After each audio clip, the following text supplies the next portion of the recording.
name is Emerly Reid, and I'm an 8th grader at Lavilla School of the Arts. I was really nervous because I was like, what's happening? And I saw cameras pointing my direction. And then she said, tomorrow's leaders competition. So then I sat up. I was like, and then right before she said my name, I put all the things together and I was like, that's what's happening. Emerly Reid. Emerly, come on up. I thought your essay was beautiful. I loved what you said about kindness and seeing each other's humanity. I talk about it all the time, and I think that you are a beautiful writer, and I hope you'll keep on going. Thank you. Emerly is special in the sense that she asked me and then sought guidance from the people in her community for how to do this. And so this was all her. With a little help from Miss Jackson, I rewrote the essay, and I was thinking really hard because, like it says in the essay, I was really confused. I was like, how am I supposed to talk about this? How do I put this into my real world? That line in her speech when she says, this is perplexing to me, because she really thought about it. And that was when she turned a corner and wrote a really excellent essay that I think will inspire the people at the speech and also have inspired her peers. I would definitely tell them to do it, because even if you don't win, because if someone hears that essay, that might impact their life, or just the feeling of writing about this topic is really amazing because it affects the past, present, and the future. When Dr. King said in his book, Strength to Love, darkness cannot drive out darkness, only light can do that. Hate cannot drive out hate, only love can do that. He meant that being mean and unkind cannot get rid of meanness and unkindness in the world, and that only actions of goodness and love can cancel out the effects of darkness, evil, and hate. Love can be shown through an act of kindness, acts of service, or other good deeds. King's campaigns, messages, and protests were all to show that even with injustice as a current threat to society, we can choose to act in love. When I thought about this topic, I was quite perplexed. Scenes of cruelty and injustices that I often see in the news flashed through my mind. Then I asked myself, what would it be like to live in a world without malice, hate, and cruelty? A world in which no one holds grudges and everyone is kind. Then I pondered how the wars currently taking place in the Middle East would not have even started if the people on both sides had decided that they would proceed in love. Palestinians and Israelis' gruesome battle is all over the news right now. Both countries have disagreements on religion and land.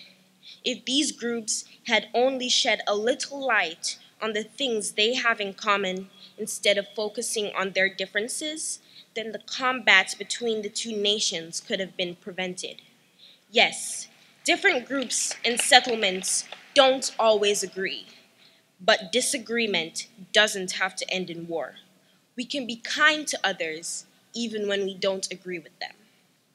In the past, we've had many social issues like segregation that tore nations apart.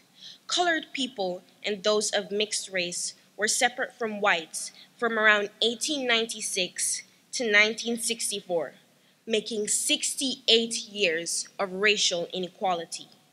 When I think about this, I find it so hard to understand how color and race could cause all of this. Black, white, Hispanic, or whatever other race, we all have red blood in our veins. We are all humans with feelings, so we should love on one another and care for each other. Every minute that we tear down someone with our mean words or actions, we could be building them up with kindness instead. Each second spent hating is a second wasted. We should treat others the way we want to be treated, and I am sure we all want to be treated kindly. There are so many ways love and light can be used to bring change to our planet. At my home church, we have a food pantry and a homeless ministry. On Mondays and Fridays, the food pantry serves edibles and sometimes other basic things to folks who need those resources. And on Sundays, the homeless ministry goes out and provides for those who require those supplies. Improvement to our society can be made through big organizations like the church or even by a single individual. An act simple as standing up for a victim of bullying in school is an act of light and love. Whatever the case, we can all help to bring about change to this world, which to all of us is home. The song Pass It On by Kurt Kaiser has a line that says, "It only takes a spark to get a fire going." This is true in this instance and can be applied to numerous other areas of your life and mine. Your spark of light can inspire others to follow and stand up for what's right alongside you. There's yet another song that comes to my mind. Carry Your Candle by Kathy Tricoli. The song says, "Carry your candle, run to the darkness, seek out the hopeless, confused and torn.